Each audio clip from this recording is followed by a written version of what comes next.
Hello everyone and welcome to today's webinar, Good for Business and Good for Reefs, how to engage the tourism sector in reef restoration. This webinar is part of an ongoing webinar series co-hosted with the Coral Restoration Consortium and brought to you by the Nature Conservancy with support from the Reef Resilience Network and NOAA's Coral Reef Conservation Programme.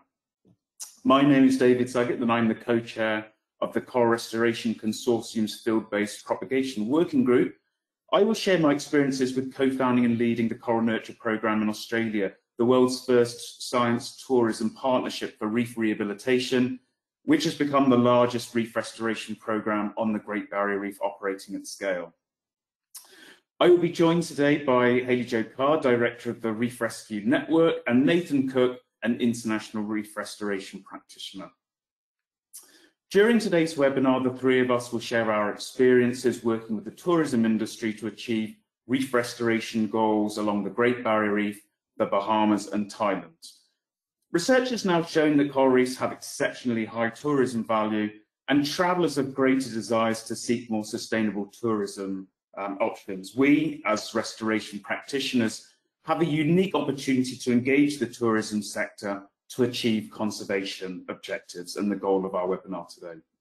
Next slide. The Coral Restoration Consortium Field-Based Propagation Working Group is one of the core pillars of the CRC. It provides a platform to communicate the state of the art amongst practitioners, researchers and managers in field-based coral propagation, spanning activities along nurseries, planting, stabilisation and financing, to name but a few. We're currently finalising a guide synthesised in the last half decade or so of innovations and recommendations, and we hope that to be available very soon amongst one of the many outputs that the programme has had. And it includes a really broad network spanning all of the bioregions globally working within reef restoration. Next slide. I'd next like to go over a few housekeeping items. Today's webinar will be 90 minutes. It is being recorded and the recording will be sent out to all Reef Resilience Network members after the webinar and posted on reefresilience.org. If any of you are having technical difficulties such as trouble hearing or seeing the slides, please type a message in the question box and we'll try to help you resolve your issue. After the presentation, we will have an open Q&A session with all the presenters, and this will be moderated by Caitlin Lustig, who is my fellow co-chair of the field-based propagation working group. There are two ways you can ask questions. Firstly, you can type your question into the question box at any time during the presentations or during the Q&A session itself. Alternatively, you can raise your hand during the Q&A session and we will call on you and unmute your microphone so that you can ask your question. Next slide. So we now have a few poll questions so we can learn a little bit about who's joining us today. We have a lot of you online and we would like to learn a little bit about you. So the first question is, please share the focus region of your work.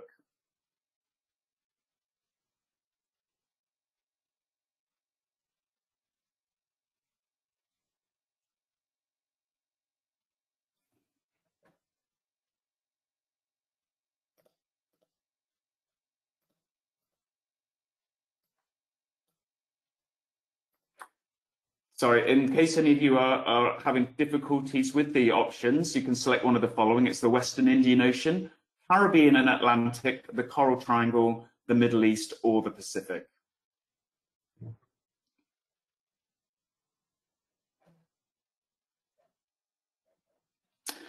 And it looks as though from the poll, 68%, so 2/3 of you are joining us from the Caribbean and Atlantic.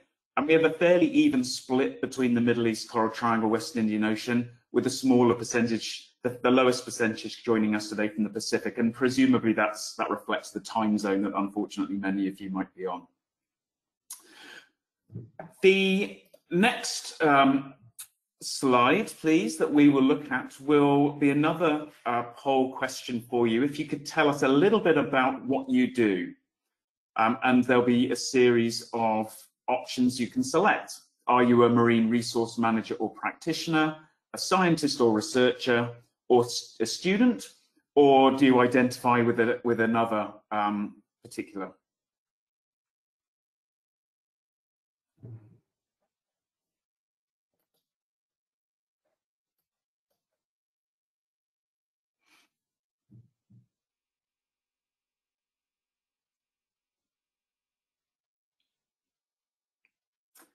And it looks as though about a third of you are joining us as scientists or researchers, and then about almost another third as marine resource managers, with about 10% as students. So thank you for sharing that. That's extremely helpful. And we hope that the webinar is of use and interest to the wide diversity joining us today.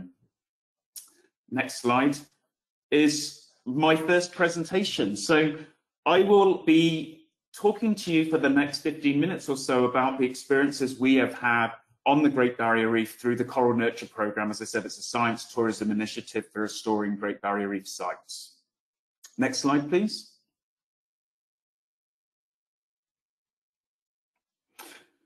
And fundamentally, the programme itself was initiated in around 2018, 2019, and the goal was to empower tourism for much greater license to steward reefs actively. And this followed back-to-back mass bleaching in 2017, when reef sites had become degraded. And within the particular region of the Great Barrier Reef we were working, many tourism operators were unable to move moorings. So there was a huge drive and motivation to play a role in recovering sites that had been damaged. A real challenge for this particular program was it was the first large-scale program to seek an actual license or permit to do so. And we had to work collectively and through co-design with the marine park authorities to actually develop how reef restoration could occur in a region where it just simply hadn't been conducted before. That was a particular key part of that. And the marine park authorities themselves came to an agreement that we could do so under a research permit. And this was for lots of reasons that I don't have time to unpack today. But what this meant was that we were able to engage activity through the tourism staff, and I'll explain a bit more about how that worked in a moment. But it meant that we weren't able to take on volunteers and the wider public, and this was for important reasons in really auditing activity and paying close attention to the activities underway.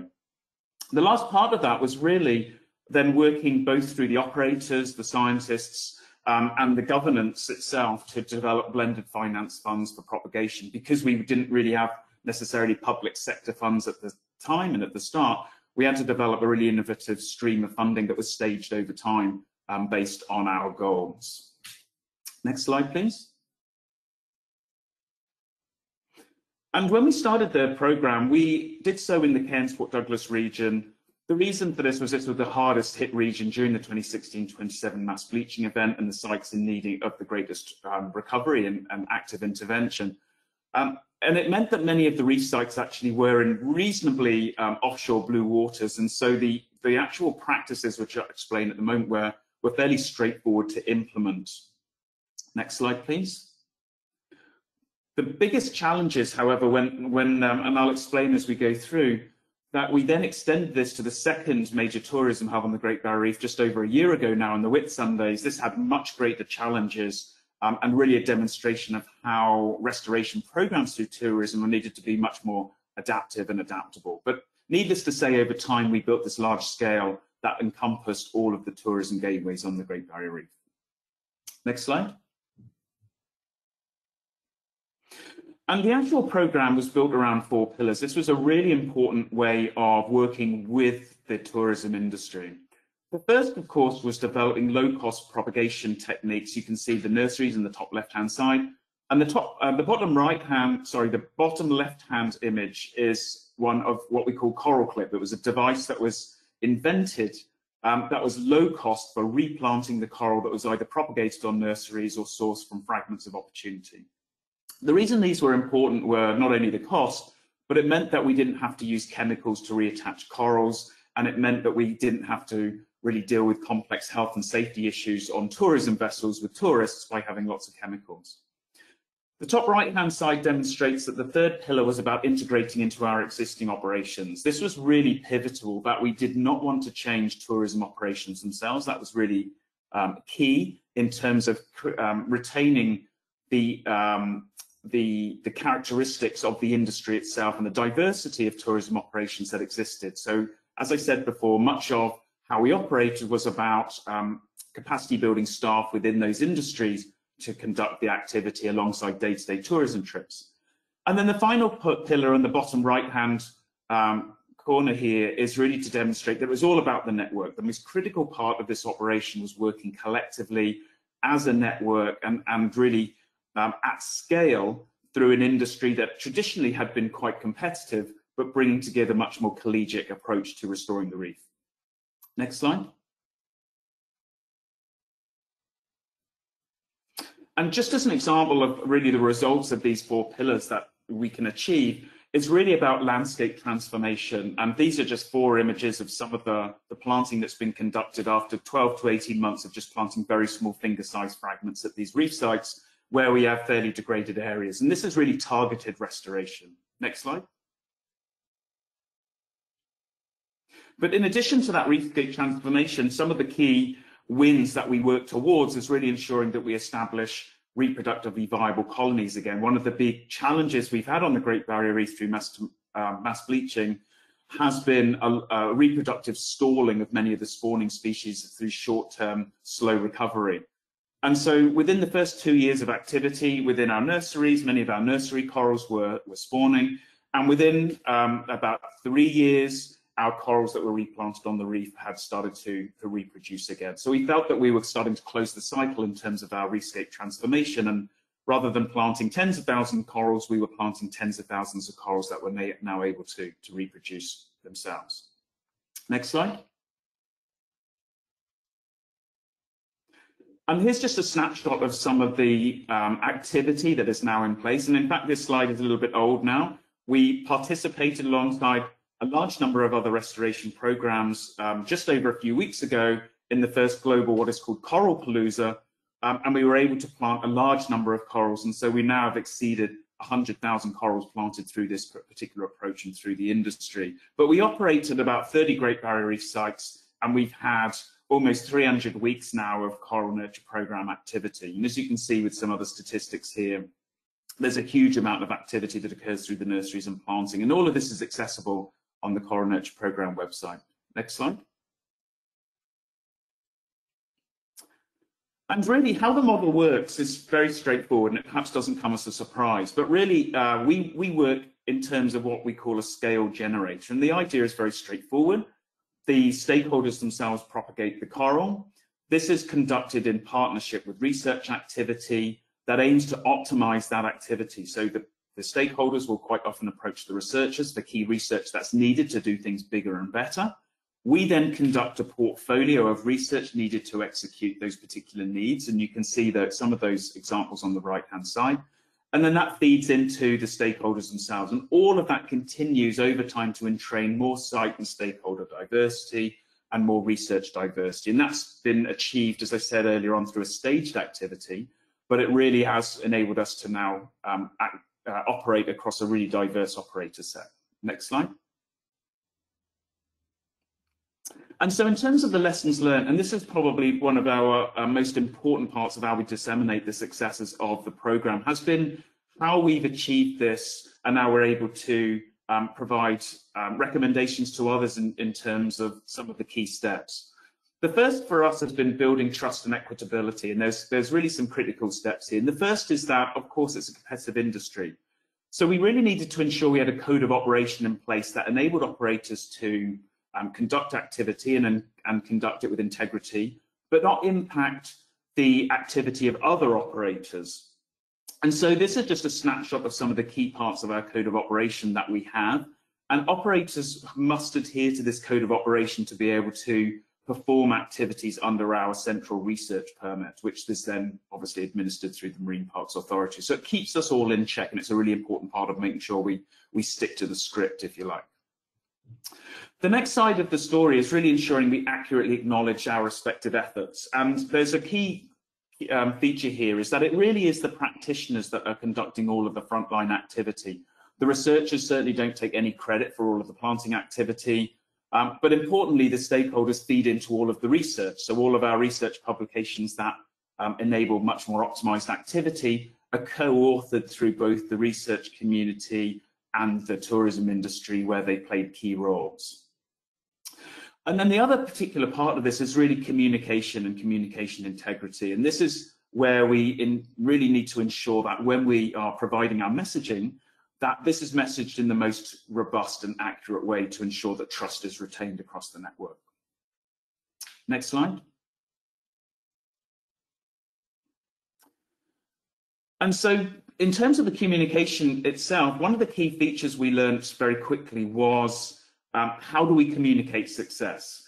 And success isn't necessarily simply about initiating activity and planting as much coral as we can. We soon learned through our relationships with the tourism industry and the actual research we were doing that success for us was really more so about how much survivorship we were getting at any given site or any given location and operation or species of interest, and more importantly, how much survivorship we could achieve to ensure that corals reach reproductive maturity. That was a really, really important part of us in ensuring there was rigor in terms of encouraging the system back into a more ecologically relevant state. The next part really of our lessons learned in building rigor was ensuring that we had evidence-based financing in place. Some of the ideas initially were to explore financing that was actually incredibly hard to evidence. So, for example, seeking support in terms of public donations, we didn't necessarily have the mechanisms in place to demonstrate back to those investors how that investment was performing. So we've turned to different forms of our evidence-based financing, which is really built around our research publication and peer review evidence.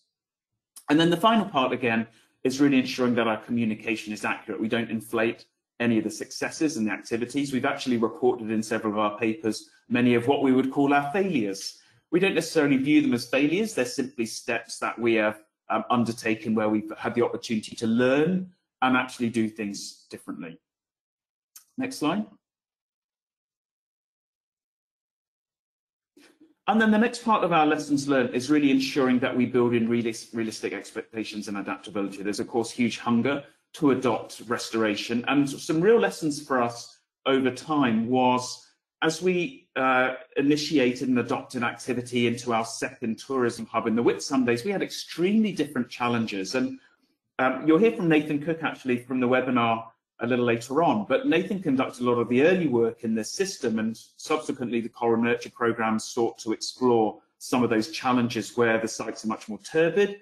The tourism industry does not have fixed moorings in place, so in terms of site stewardship and championing particular activities and auditing activity at site is much more challenging than in Cairns Port Douglas. So we had really realistic expectations coming into this new phase of the programme, where rather than working with our financiers to simply plant as much coral as possible, we managed to reorientate the perspective to ask the question of how do we need to change the programme and programme activities to work in these really more extreme environments and extreme operations to ensure that we maximise our success. And all of this is ongoing at the moment. It's a very young phase of the programme.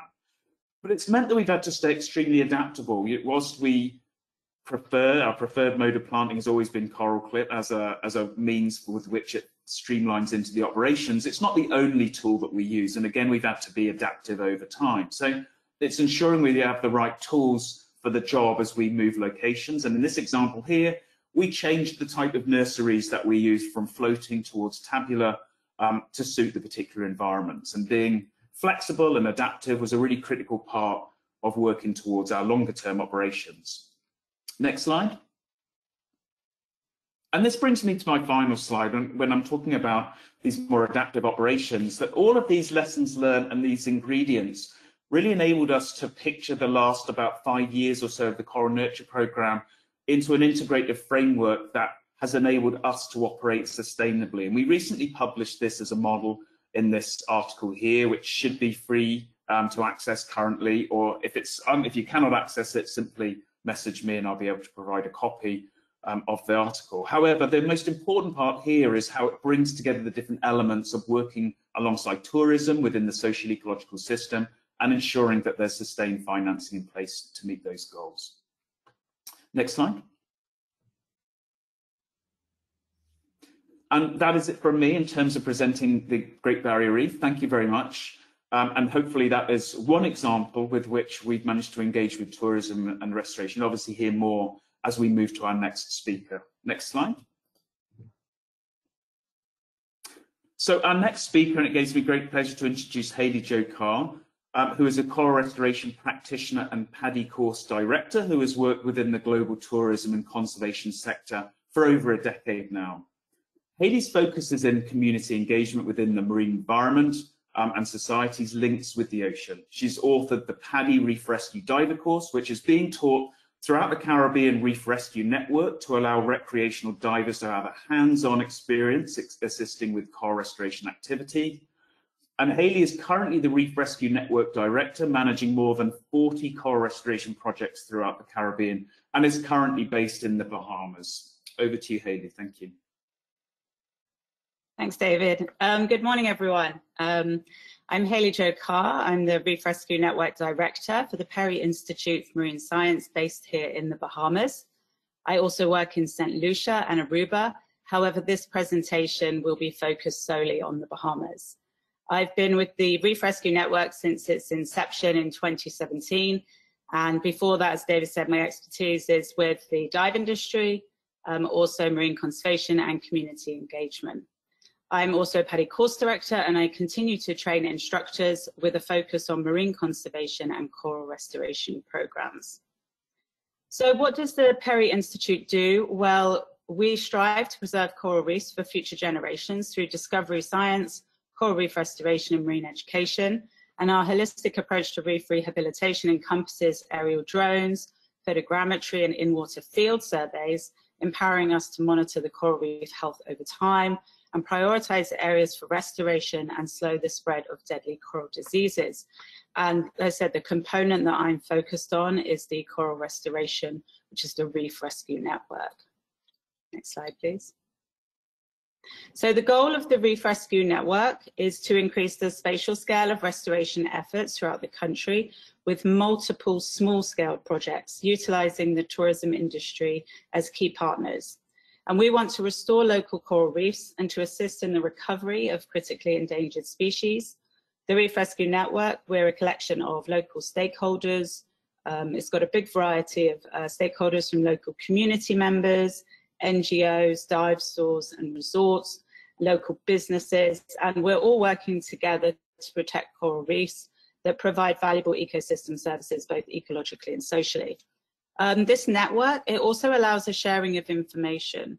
So that ensures everyone is following scientific guidelines and allows data to be collected by one entity for the entire country, which is important for government relations and permitting procedures. Next slide.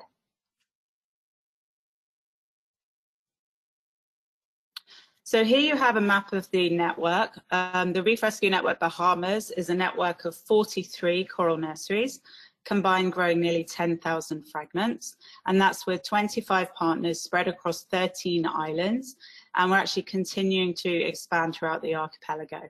As you can see, we're well dispersed across the islands, and we've got even more partners joining from the southern islands later this year. We plan on having projects on all islands that have the capacity to be actively engaged, particularly those within the tourism industry.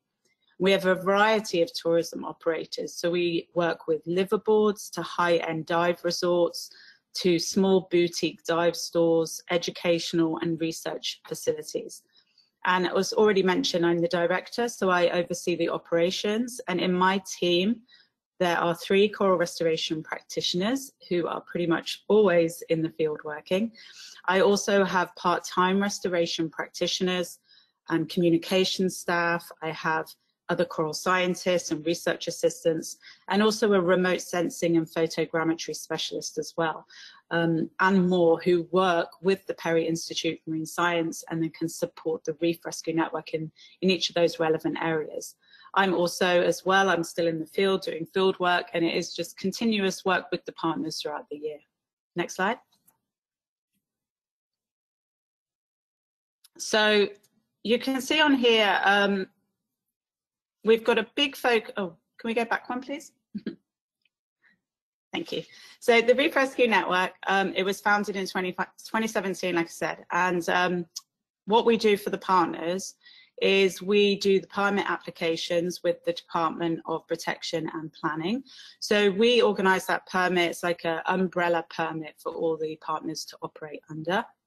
And then what we do is we assist the partners in installing a coral nursery with the partner based on the tourist experience that they wish to offer. And we also think about the capacity that they have to look after the nursery. So that will help us decide on what size nursery we're going to install with them. We also train the dive store staff on correct nursery maintenance, outplanting, and reporting procedures following scientific guidelines. We also train the staff at each of these tourist operators so that they can offer specific coral restoration experiences. And we also help with the marketing of their business as well. And there's also visits that are required throughout the year to do photogrammetry, monitoring, any staff training, and also for assessments. Next slide, please. So looking at sustainable funding, engagement with the tourism industry provides a workforce of scuba divers who can then be trained to teach activities to visitors and local community members. And that also supports the blue economy by creating employment opportunities for staff participating in coral restoration. So offering these experiences, merchandise, adoption programs, and receiving donations can assist in the day-to-day costs of maintaining and outplanting from their coral nursery. And these funding options make restoration efforts affordable to the partner. However, our goal this year is to try and make coral restoration profitable for them. So some of the businesses are making a profit from coral restoration, whereas others are not, but they're covering the costs of maintaining their nursery. So at the moment, what we've done this year is we have hired a marketing team from funding from IDB Compete Caribbean and the Global Fund for Coral Reefs to improve our sustainable funding strategies for both the partners and for the Reef Rescue Network. And it's really important that this year we're going to be moving towards a blended finance approach. And the tourism industry is a real ideal avenue for the pursuit of this. And if you have a look on the slide, I've just got some ideas that we've been using with partners that we're going to be focused on this year. And that's creating different experiences, which I'll talk more about in a moment. And what we're going to do is collect revenue from these tourist experiences, and then some of that can be donated back to the Reef Rescue Network. We're also getting partners to encourage donations from tourists that are split 50-50 between supporting their nursery and the Reef Rescue Network. We're also looking at merchandise and also adopt a coral programs as well. So some of those multiple experiences we've got here is the PADI Reef Rescue Diver Distinctive Specialty course. And that was a course that I wrote back in 2017 that's being taught throughout the network. And it's a classic PADI specialty where it's 2 open water dives. They get to help and clean in a nursery, and then also they get to plant a coral as well. So it's a really great experience for tourists to be engaged in, and it's just a half-day experience. Lots of partners obviously said, well, wait a minute, we have tourists that don't want to necessarily do a certification experience. They maybe just want to do one dive, have a look around the nursery, maybe just plant a coral.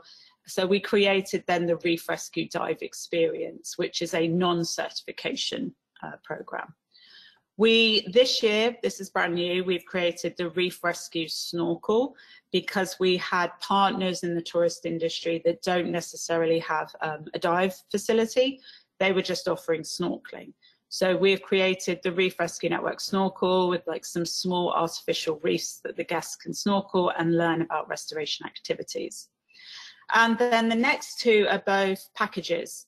So the tourism industry here is really big in the Bahamas on sharks and shark conservation, and also sea turtles. So what we've done is we've made these packages that include the shark conservation specialty, as well as the Reef Rescue Diver specialty, and then also the sea turtle specialty with the Reef Rescue specialty as well. So lots of packages to choose from. So what are the benefits of coral restoration tourism?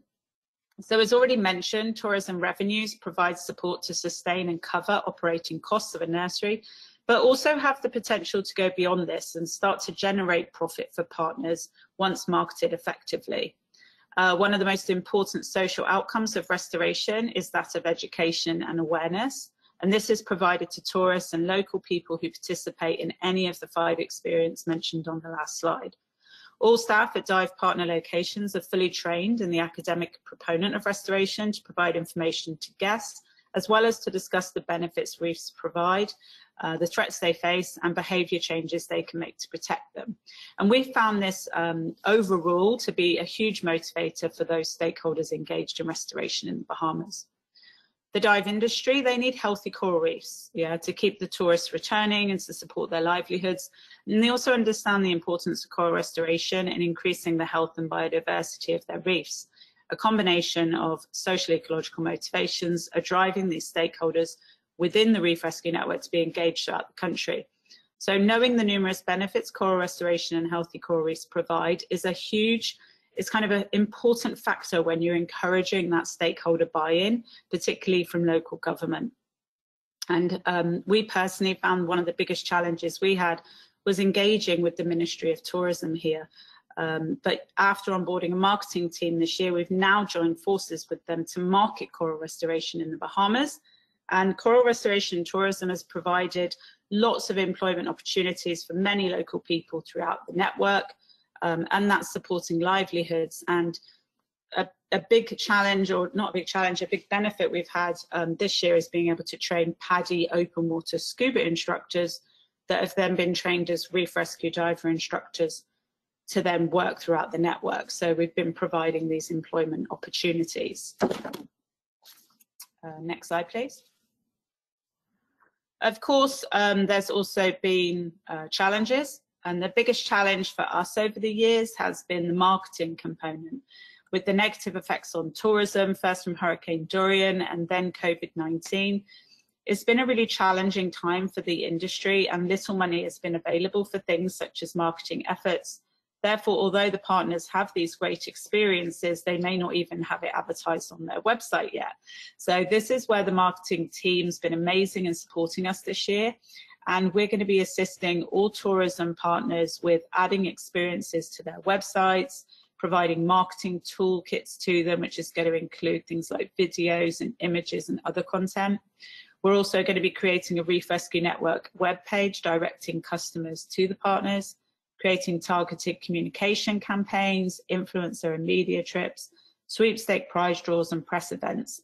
And we've also made connections. It's really important that you make connections with all resorts, hotels, governments, promotion boards, everyone within the tourism sector, so that you can work together in accelerating marketing efforts and building interest within the public and private sectors. The unskilled workforce, that relates to a problem many people give for not wanting to interact with tourists for fear of the mistakes that they may make. So to avoid problems with this, we've kept our programs extremely simple. Okay, so don't overcomplicate the activities. We keep it simple with just cleaning of a nursery and outplanting a fragment of coral. This is fantastic for keeping your nurseries clean. However, as you can imagine, it sometimes doesn't get all of the corals outplanted, especially if the nurseries are big. So therefore, volunteers and Reef Rescue Network personnel, we're still needed to conduct those annual outplanting trips. And this, of course, costs money, hence the need for sustainable funding. The dive industry is also very fluid. Instructors come and go, and therefore you must always be prepared to revisit locations when new dive staff arrive and new training, again costing money, particularly for us because we're traveling and flying around 13 different islands. So that's why it's sustainable funding. Like I say, again, it's really important. And although we have great ideas that have been generated with partners, we're going to be working on those a lot more this year to implement. But we're going to keep learning and assessing new finance streams. And I just recommend, if you've yet to start a collaboration within the tourism industry, I highly recommend just starting this right from the beginning and incorporate this into all your plans and objectives. Each country has its own permitting procedures, and ours in the Bahamas is a lengthy, costly and frustrating experience at times. However, the government has recently been conducting workshops with all stakeholders to work towards a more streamlined process, and that's been resulting in permits being issued in a timely manner. And it's really important to work towards overcoming the political barriers in whatever country you're working in to create a cohesive environment. And we found that education, collaboration and knowledge sharing of activities with government departments can really help strengthen your coral restoration efforts. Next slide, please. So regenerative tourism is definitely on the rise at the moment, and it's a really great time to use this trend to support coral restoration, get more people engaged, to use these experiences as an educational tool to teach the public about the importance of protecting coral reefs and to encourage stakeholder buy-in, in turn providing opportunities for sustainable funding to increase the scale and also the efficiency of local restoration efforts and support restoration goals and ultimately the health of our oceans and marine ecosystems. So thank you everybody for listening, and I'm going to pass you over now to Nathan. Thank you, Hayley Jo. Next, as Hayley mentioned, we will move on to Nathan Cook. Nathan is an international reef restoration practitioner who's played a leading role in pioneering marine conservation and restoration initiatives in Australia, Thailand, and now Saudi Arabia. Nathan is a former manager at the Great Barrier Reef Marine Park Authority, and Nathan is passionate about enabling community participation and creating solutions for improving coral reef health. Today, he will share with you some of his pioneering history from his time in Thailand. So thank you very much, Nathan. Take it away. Thanks, Dave, and good morning, afternoon or evening to everyone where you may be on this great planet. Today, as Dave has just mentioned, I have worked in many places across the globe, mostly in Asia Pacific region, and spent a good portion of my time in a place called Koh Tao, Thailand. Next slide, please. So Thailand is a small island in the Gulf of Thailand. Sorry, Koh Tao, not Thailand. Small island in the Gulf of Thailand. 7 kilometres long, 3 kilometres wide, 21 square kilometres. So for those on imperial measurements, we're looking at a mile wide by about 4 miles long. So quite a small speck in the Gulf of Thailand. And I had the pleasure of working at this magnificent location for over 10 years. Originally, I was working as a dive professional, but later as a conservation manager and reef restoration practitioner. There are over 50 dive centres operating on this island, and I am fortunate enough to be there right at this point in time, just visiting this time. And it's the largest certifying location on the planet for paddy anywhere, maybe similar to Honduras, but that just gives you a sense of how busy this place is for scuba diving. Next slide, please. And so one of the problems I noticed as a dive instructor was that there was a lot of scuba diving, people were using the resource, but there was a lot of over-exploitation of this environment from divers. And this location was a really popular haunt for backpackers on their journey through Southeast Asia. And so you've got a lot of people coming here to dive, do introductory scuba diving, learning to scuba dive, and generally beginner divers, as most of you can empathise with, are not very good in the water. And there was also these additional pressures from the accommodation, boat traffic, and effluent runoff, those sort of things that comes with this increased population. And so the primary objectives of a lot of the early conservation work that we did was to mitigate pressure on our natural reefs and support reef recovery. And this is where our reef restoration practices came in. But we were also looking at other things. And as most restoration practitioners know, you have multiple objectives with any restoration or conservation program. And we were trying to improve localised reef health as a major priority, but we're also looking to raise awareness and increase stewardship of these sites, very similar to programs that both Dave and Hayley have spoken about. And there was also a commitment to researching methods and techniques going forward. Next slide, please. So our journey started in about 2010, and I set up a marine conservation centre, one of a couple of them on the island, and we did a lot of things to try and mitigate pressure on those reefs. We constructed artificial reefs for divers to practice their buoyancy training, as you can see in that image on the top left. We had coral nurseries, which we were propagating species of corals that had been marginalised, mostly during the bleaching event that was most severe in Koh Tao in around 2010. And we were also working quite strongly with the local government and the local community. Next slide, please.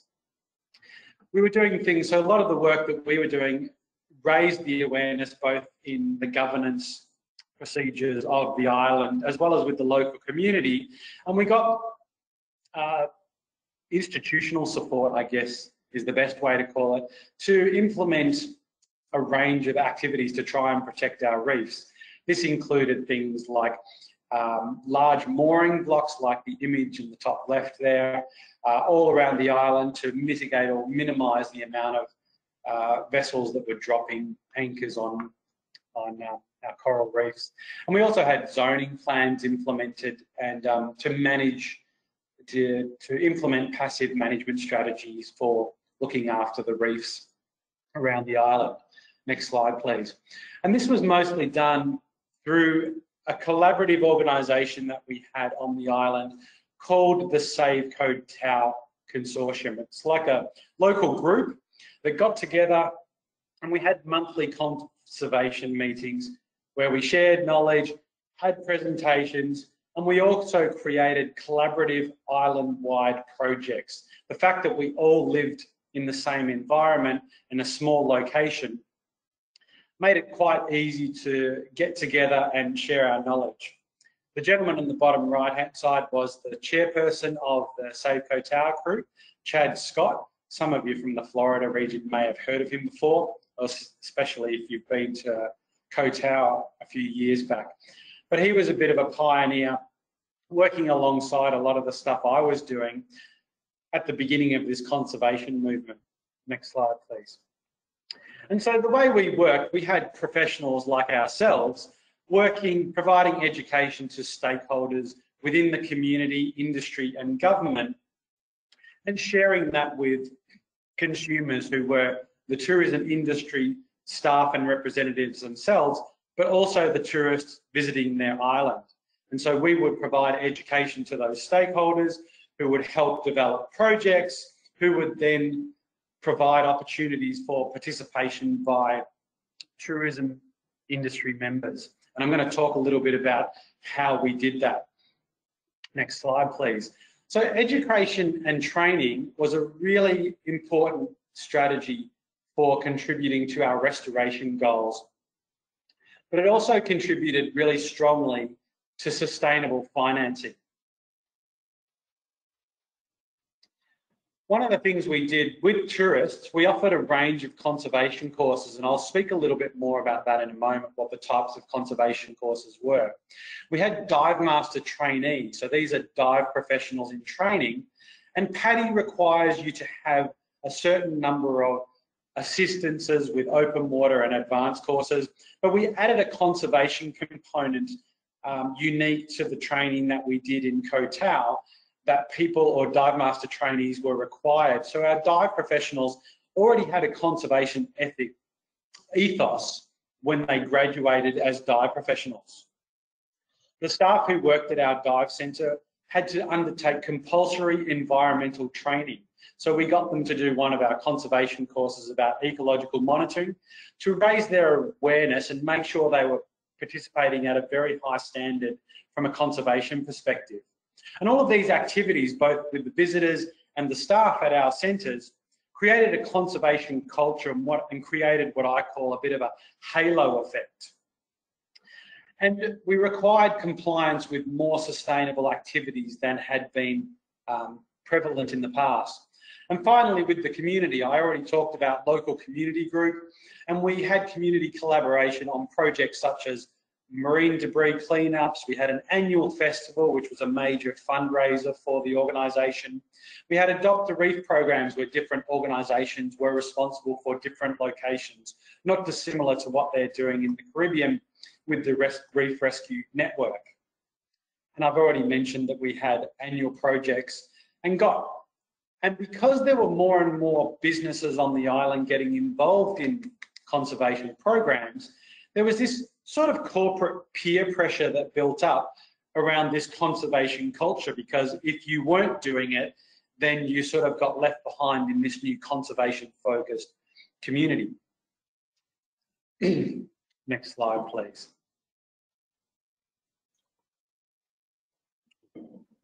One of the things that we did that was different from what David and Hayley have spoken about is we looked at the problem of the unskilled workforce, and we actually decided to invest in the tourists and offer them ways to actively participate in the restoration activities.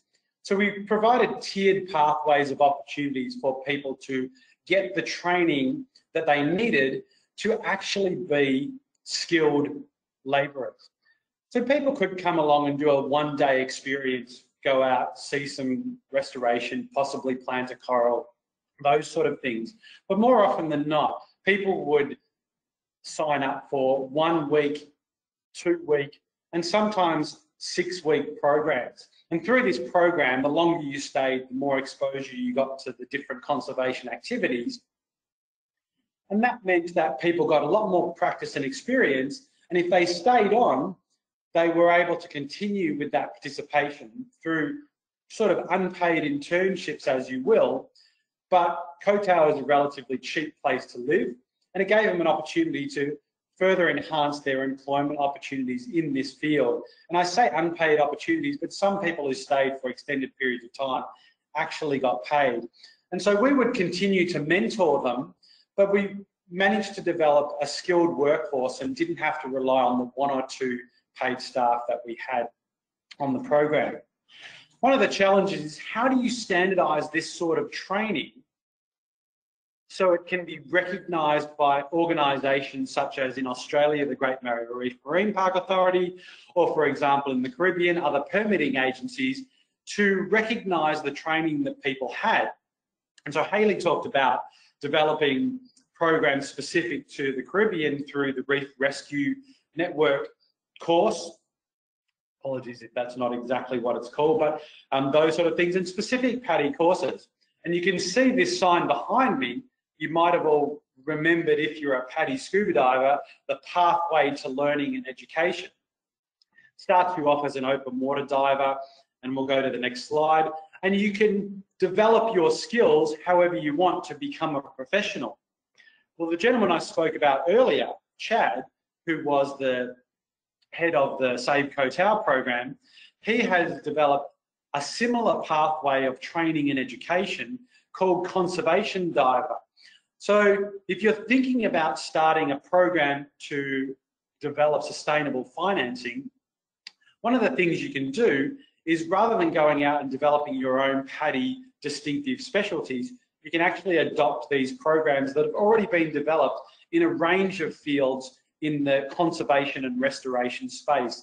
So they can be tailored to your specific location and what is available to you, whether it's active reef restoration and coral nurseries, or whether it's more focused on marine monitoring or conservation of endangered species such as turtles, sharks and rays and those sort of things. And so having these programs and ways to enable people to get more involved who wanted to was a really important and a crucial element of our sustainable financing model. Further to that, you know, we tried not to reinvent the wheel. And so if you go to the next slide, we tried to partner with organisations that already had a lot of conservation materials that we could leverage off as well. So this webinar is being hosted by the Reef Resilience Network and associated with the Coral Restoration Consortium. And both of these organisations have lots of materials that you can leverage to implement restoration programs. But to get our conservation program started, we started small and we used a lot of existing programs around the world, such as Reef Check International, which is based in California, but has an international footprint. iNaturalist is a global program. Greenfins is something that's a bit more Asia Pacific specific, and so on. So finding things that already exist rather than reinventing the wheel is a really good way to start out if you're looking for where I'm going to go next. Next slide, please. And one of the key things that is really tricky if you're a grassroots organisation is sustainable financing. And having enough revenue coming in to not only be sustainable, but to also, as Hayley said, be profitable. So I've talked a lot about sales revenue through education and training, and this is crucial for our sustainability through these programs. I won't go over some of the things that were mentioned in the Reef Rescue Network, which is things like merchandise, adopt a coral programs and those sort of things. The things that were really crucial for us on top of the education and training was developing a regular income stream. And the way we did that, we had really good partnerships with local organisations.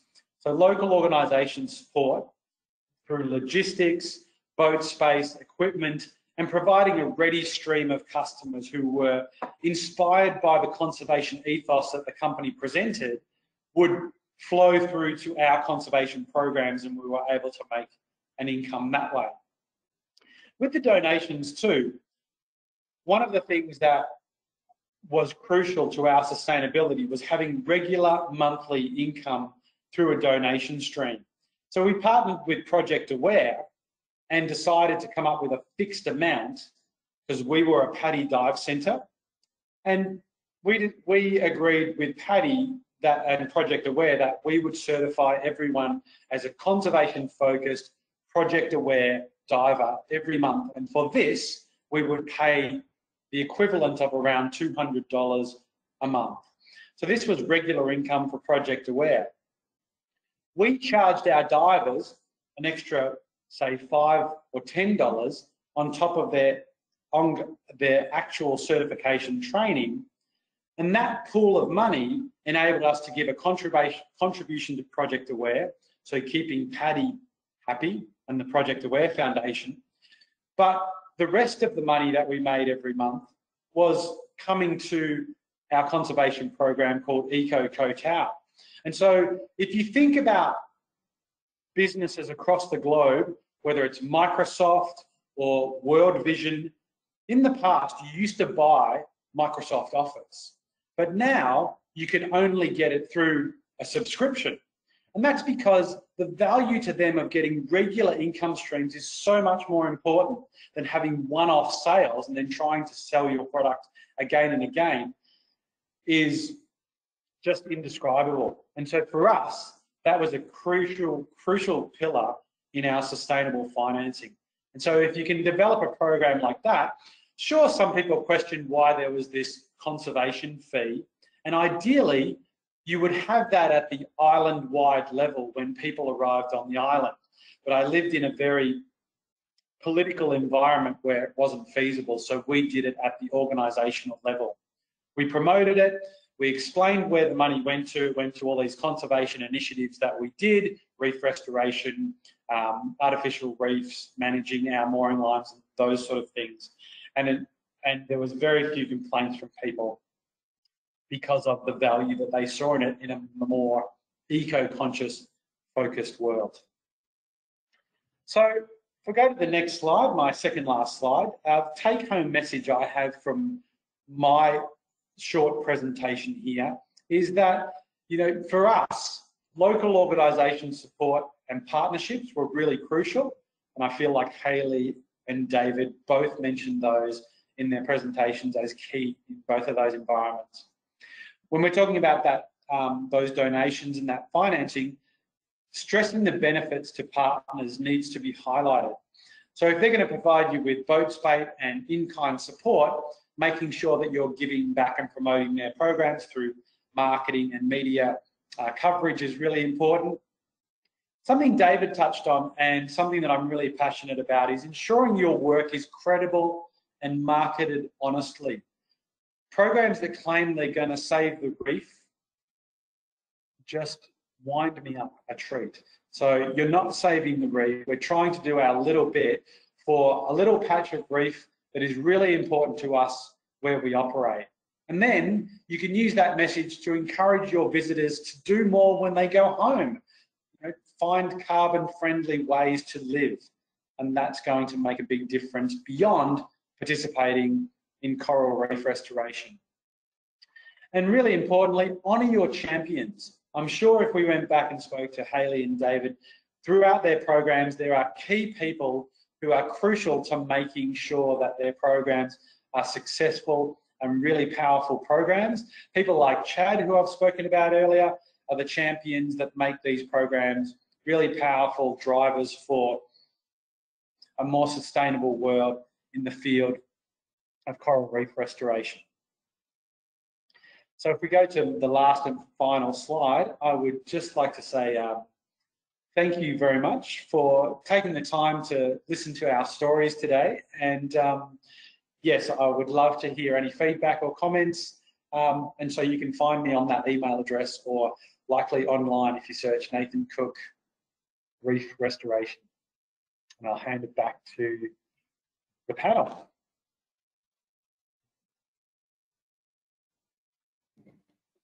Thanks, all. Those were really great talks. We're going to open it up to questions now. So there's two ways that you can submit questions to us. You can either put your question in the question box, and we've already had a couple of those come in, or you can raise your hand. And if you do raise your hand, just please wait for me to call on you before you ask your question. So I'm going to go ahead and start with a couple questions that have already come in and let people sort of think about what they want to ask. David, this one was for you. Are your lessons learned published anywhere? And if so, could you point out the paper?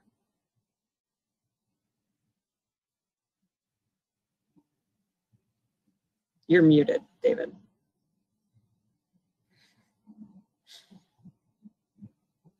I knew that was going to happen. I thought I pressed the button, sorry. Yes, so some of those lessons learned are published in Lorna Howlett's 2022 Ocean and Coastal Management paper.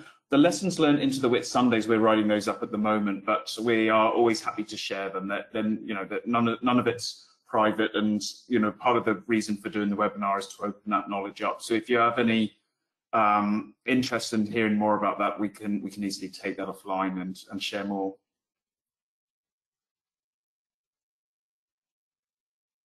Thanks. This one is for Hayley. Do you take greenwashing into consideration? So for example, if a resort with underinvestment in proper wastewater management wants to start a nursery, would you automatically say yes, or is there any sort of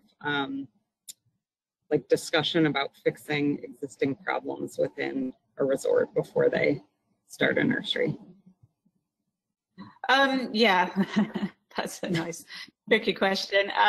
Yeah, that depends. But what we do is, we work with each operator, looking at what they currently are doing in terms of the environment, and of course, where we can make changes to their practices, of course, we would encourage that. But we always look at the resort or the hotel or whatever it may be as a whole, before we decide to partner with them. And we wouldn't be putting nurseries in. Obviously, proper ecological assessments are done before nurseries are put in, so they wouldn't be put in locations that could be detrimental to the corals. So we always think about that as well. Thanks, Hayley. I'm going to just throw this out to any of you that would like to answer. Can coral reef restoration qualify for carbon credits as a stream of funding? Has anyone thought about that? I can say something related to that in a sense. So I think there's two factors to that. I'm sorry I've jumped in before anyone else has a chance to reply, but I thought I'd get on my soapbox for 2 seconds. The first is, and Nathan touched on this about, how we travel and think about tourism, and tourism itself does carry a carbon footprint. So thinking about the relationship of moving to a low carbon economy through tourism, really central part of how we build in sustainable financing for restoration moving forward. The second answer to that is really more biodiversity credits rather than carbon credits. That's more where reef restoration is better positioned.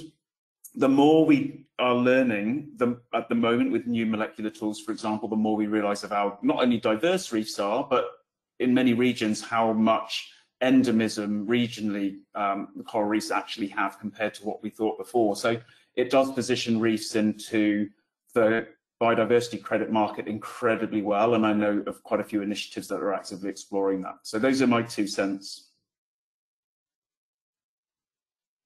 And I guess further to that is that they've had trouble sort of trying to quantify the type of carbon mitigation that coral reefs and coral reef restoration can actually deliver. So it's tricky to attribute a value to it in the carbon. But I have heard of biodiversity credits that Dave was talking about. So that's probably where most of it will go from.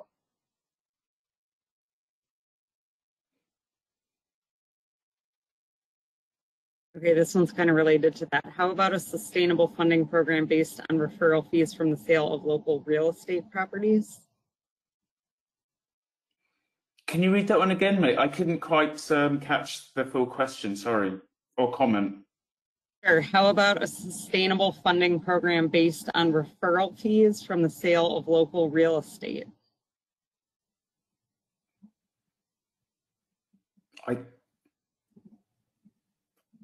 I didn't get part of the question. I'm struggling to hear some of the question on that. Sale of something to do with real estate, like houses. Okay. So I'm really struggling with that one. I'm sorry. I wonder if it's related to, potentially coastal protection from an insurance perspective, similar to the way that they're doing insurance for reef restoration in some of the Central American states.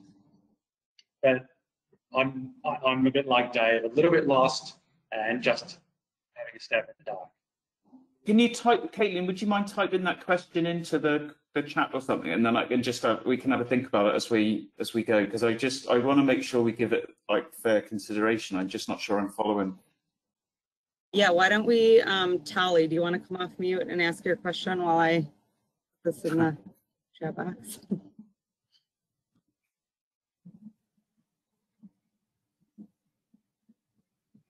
Tali.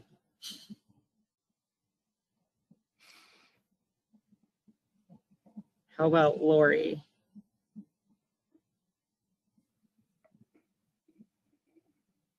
Oh. Okay, never mind. I'll ask another one. Let's see. For Haley Joe, do the dive shops have to pay for support from the Reef Rescue Network? Hi, so the support is through kind of in-kind donations and covering costs. So they don't necessarily have a membership fee at present, but it's more all the costs are covered. So that could be in terms of nursery materials, and then the staff, the Reef Rescue Network staff, we'd expect like travel to be covered, accommodations and meals. So basically all the costs are covered. So there's no fees in addition to that. But what we ask is, if you become a partner, we would organize with you, well, how are you going to create some sort of sustainable funding to come back into the Reef Rescue Network? So we kind of use that angle instead.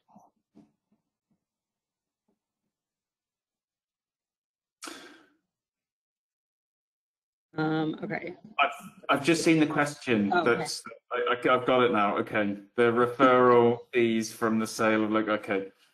I guess it's a really tricky one, and I suppose the key with any sustainable funding or sustained financing is that the industry it's coming from itself is economically buoyant and sustainable itself. So if real estate is expanding or contracting, that can inevitably influence of just how much funding is available to then support other initiatives. So, any sort of market that has the capacity to leverage some long-term legacy funding that's sustained could be used. And referral fees are really interesting because it starts getting into the realm of also almost like taxes or fees, where there's a certain amount that is used to offset or mitigate, in a sense, anything that has an impact or a footprint.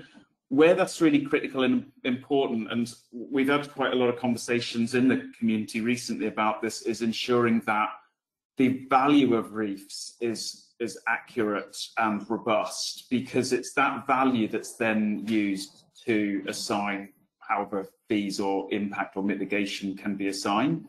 So our next big challenge as practitioners really is ensuring that we have really, really rigorous and robust ecosystem service valuation metrics and models to be able to justify not only our activity, but our funding models. Hopefully that helps. I think I danced around that question a little bit. It's a good question because it's a real challenging question, but it's exactly where I think it needs to be.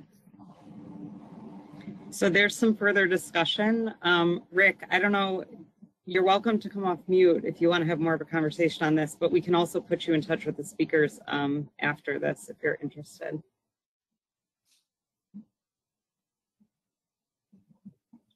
And Tali emailed me her question because she's having trouble getting off mute. So she said she wanted to ask you, Dave, about evidence-based financing. She didn't quite catch what that is exactly.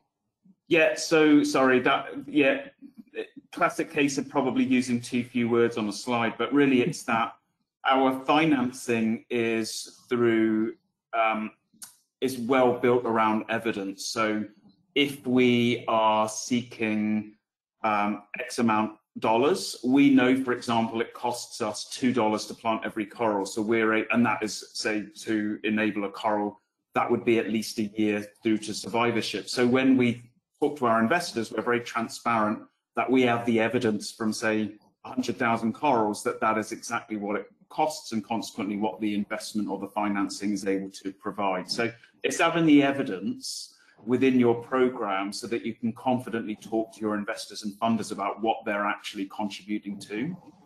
And costing programs and cost effectiveness is still not commonly done, even though we have the tools and the information in place to do it. It's complex, but it's time well spent. It's something that we landed within our program quite opportunistically and really ran with it because it was very clear very early on that investors were very passionate about understanding the costs and the returns on investment. Great. Lori, did you want to try to come off mute and ask your question?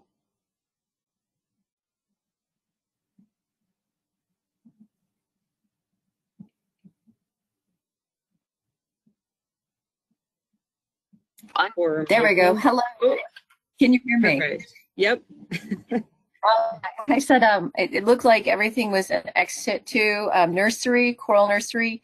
And had you looked at like a mobile land-based nursery? And are there any corals, for example, maybe the bouldering corals that aren't developed, like they aren't kind of better, they're better suited for land-based versus in situ? Are you only?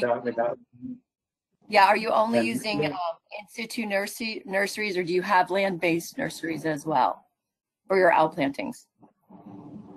So it depends on programs, but one of the things that ex situ nurseries require is a lot more technical expertise and resources to set up like an aquarium-based program. But we did work with the tourism industry in the Whitsunday, so the same region that Dave Suggett spoke about. We worked with a small island in the Whitsundays region called Daydream Island, and we helped them set up an ex situ nursery at their hotel/resort on the island. And that also provided coral propagules that were outplanted onto the natural reef in front of their resort. So it was one of the first examples of where they've done that on the Great Barrier Reef. And what it does is it's actually a great opportunity to do that if you have the resources to do it, because it's a really easy engagement tool for everybody because you don't have to actually get in the water. You can have people swim by, you can have demonstrations, you could demonstrate, you know, asexual propagation of corals. You could even, if you get mature corals, you could demonstrate coral larval disbursements and those sort of activities. So it has been done, but because of the cost and the, you know, just those technical challenges, it's not as common as in situ propagation and restoration activities, especially when engaging the community and tourists. Thank you.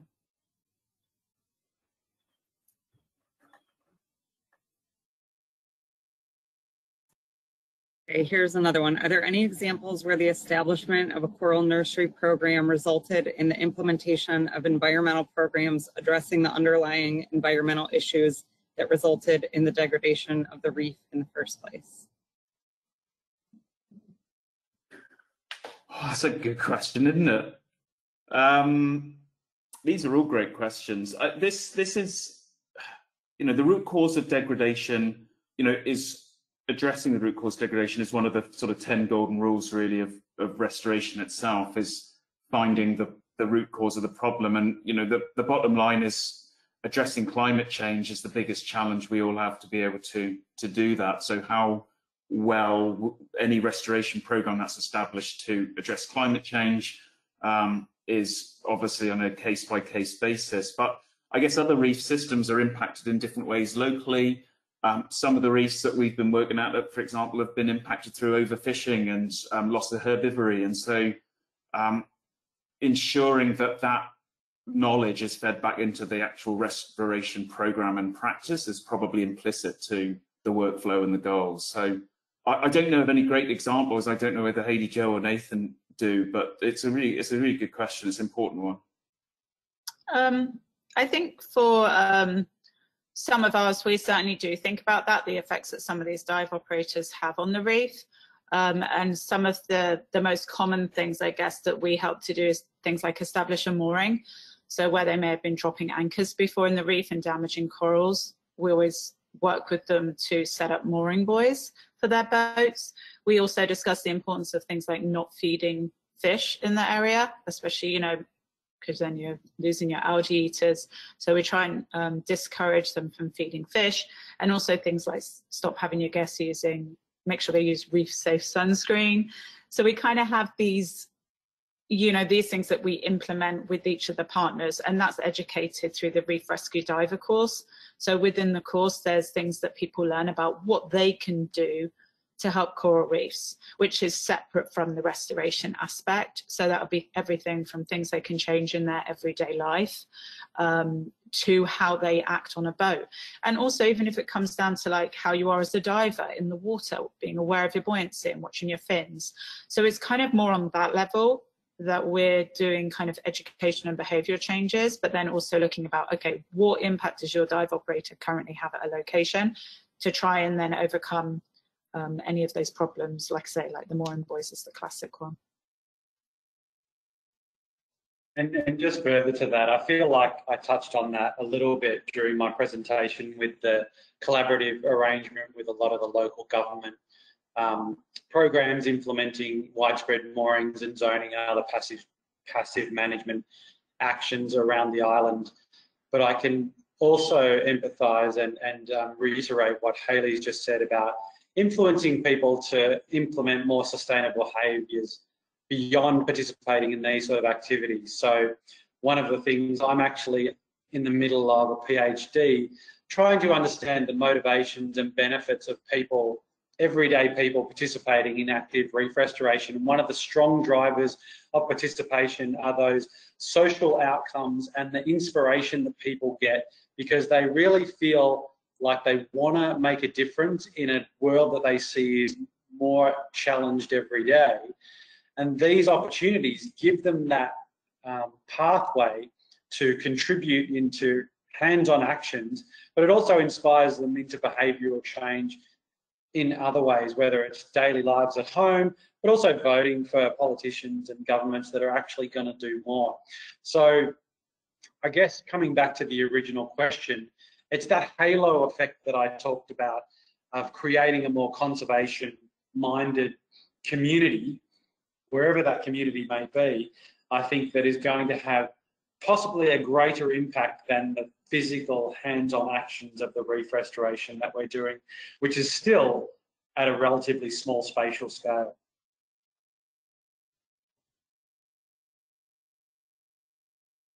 Great. Michael Anderson, did you have a question that you wanted to come off mute and ask?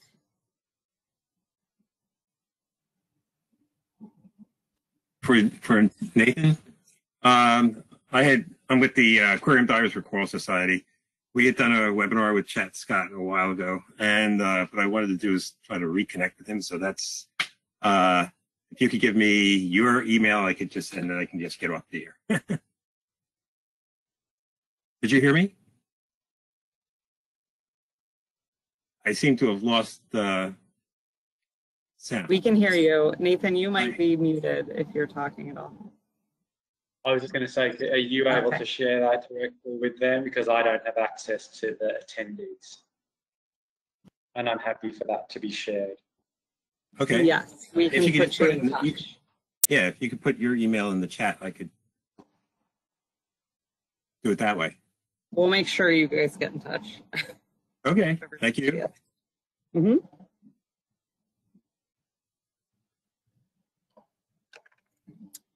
Okay. How are you weighing worker time between tourism, education / entertainment, and actually planting and maintaining coral? In 15+ years, we've not been able to square this, preferring to concentrate on the coral to the chagrin of our clients.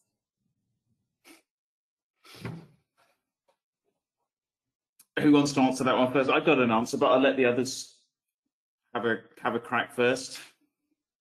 Hayley, you're on mute. I missed the very last bit of that question. You can type it. It was that in 15 years, they've not been able to square this, like how to balance the different things, preferring to concentrate on the coral. So making sure that what the coral needs is the most important thing. And then sometimes the clients don't like that because they're not getting maybe the experience that they thought they would, because the focus is on making sure the coral is getting what it needs and not the clients.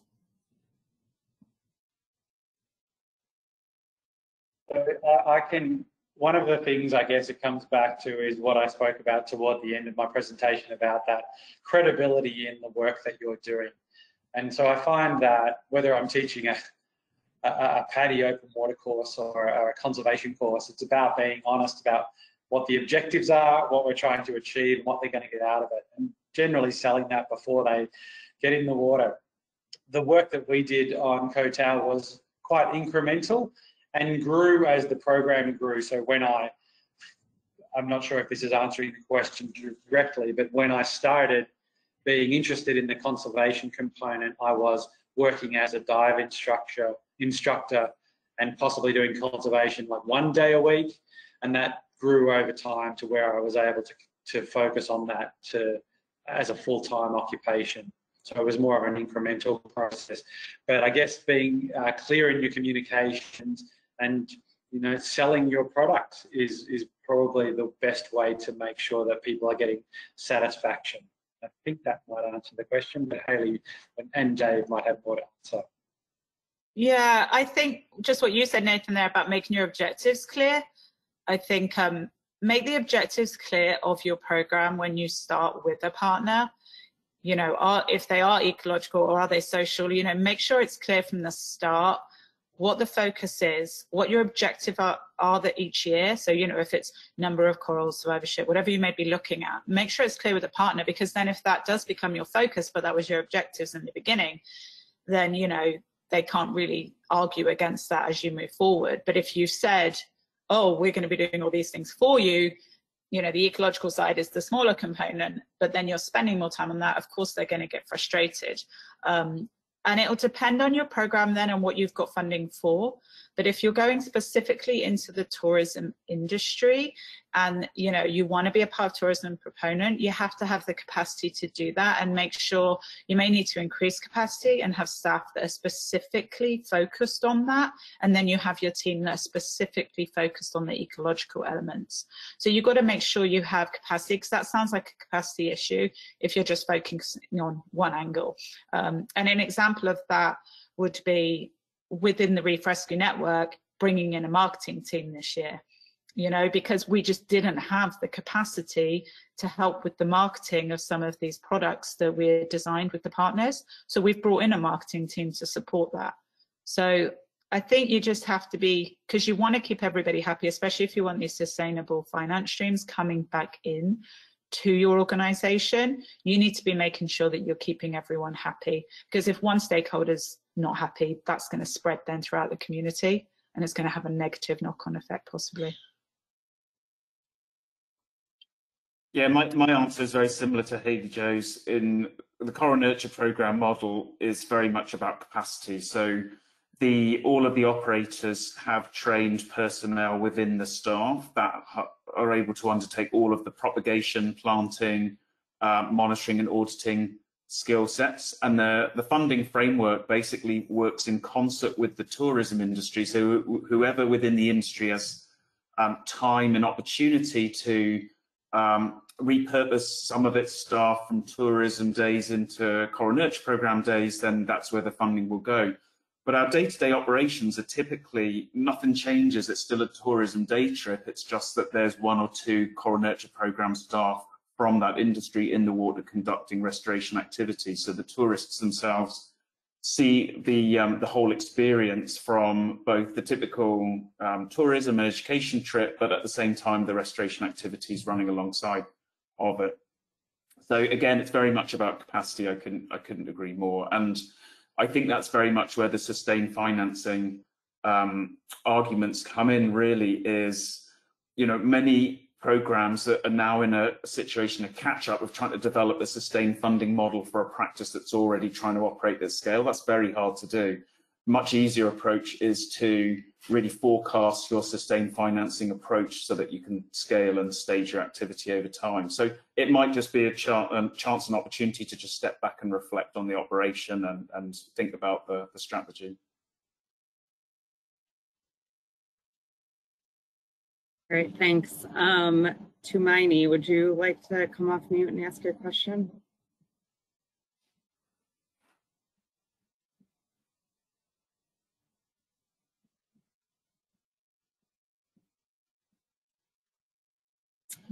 Okay, I'll ask another one then.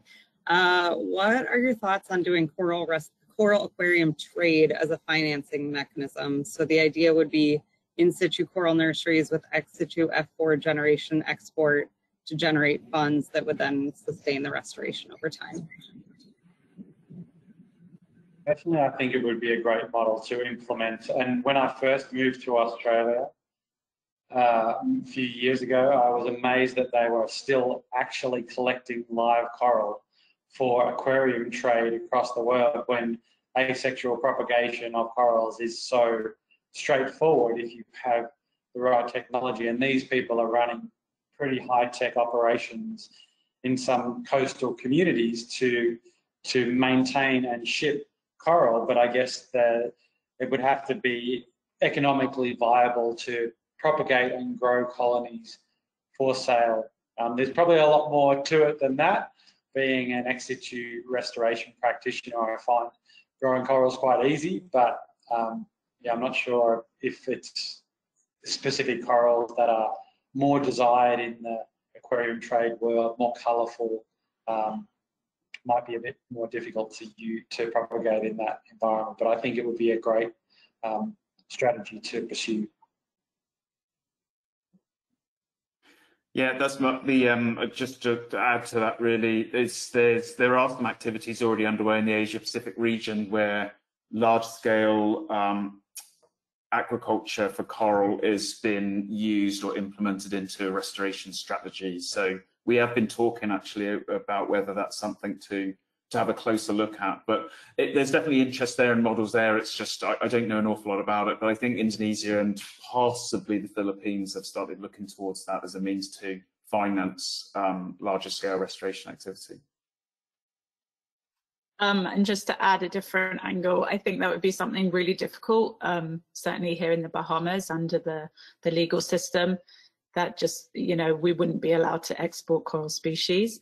So that would be more of a difficult thing to do here. So I guess it would depend on the country that you're working in and the permits that you have, that you're working under, as to whether you'd be able to manage that and export anything. Mm-hmm. Great, thanks. And then this one's directed to all of you. Have you done tourism carrying capacity analysis for the design of the experiences? What methodologies and indicators do you think are pertinent to use?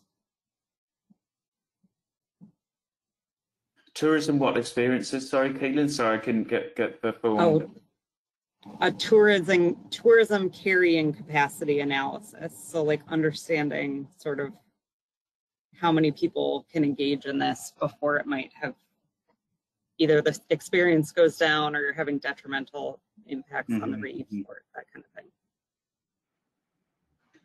From my experience, I would say no. Operating in Southeast Asia in a burgeoning tourism environment, it tends to be take everyone you can get. And you saw at the beginning of my presentation that one of the issues we were trying to address in our location was that overexploitation by rampant tourism. It's something that is tricky because it also comes back to the question of capacity and whether or not you're dealing with unskilled versus skilled practitioners and whether or not you're getting quality of output. And for me personally, I feel like that has to be managed with a mentored program of implementation. So if you're dealing with people who don't have much experience, they need to be supervised and mentored by experienced practitioners. But that's the way I would look at it. But I can't think of any specific carrying capacity for, you know, not so experienced practitioners in the restoration space, which I think is what that question is asking. Mm-hmm. Yeah, I mean, maybe I'll answer it in a slightly different lens, I suppose, and that is simply, you know, our carrying capacity under the Great Barrier Reef model is that tourists experience the process through a more passive lens, you know, as tourists, and the activity is undergoing at the same time as the ecological, the environmental experience. So the knowledge transfer, the education, the outreach side of it is really critical, and you know, we can reach 1 to 2 million tourists a year potentially. So there isn't a carrying capacity as such, just because they're not actively involved. So it's very, very different.